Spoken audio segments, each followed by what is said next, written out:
LG polymers బాధితులమండి. 2020 మే 7వ తేదీ జరిగిన ఇన్సిడెంట్ ఈ రోజుకి 6 సంవత్సరాలు అవుతుందండి.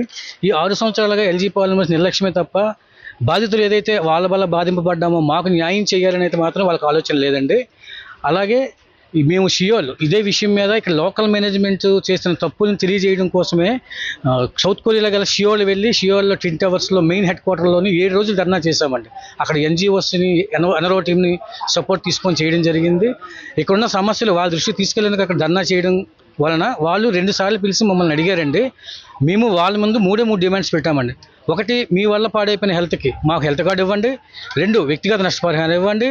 3, మీ నిర్లక్ష్యం వల్ల మూతపడ్డ పరిశ్రమ ఏదైతే ఉందో ఇదే స్థానంలో గ్రీన్ కేటగిరీ ప్రజలకు ఇబ్బంది లేని ఫ్యాక్టరీ పెట్టి మా గ్రామం రెడ్ జోన్లో ఉన్నటువంటి మా ప్రాంతం మీ వల్ల నష్టపోయిన మా ప్రాంతానికి 70% ఉద్యోగాలు, శాశ్వత ఉద్యోగాలు కల్పించమని ఈ 3 డిమాండ్లు వాళ్ళ ముందు పెట్టడం జరిగిందండి. వాళ్ళు చూస్తామని చెప్పడమే తప్ప ఈ రోజు వరకు ఏమీ చేయడం కనబడలేదండి.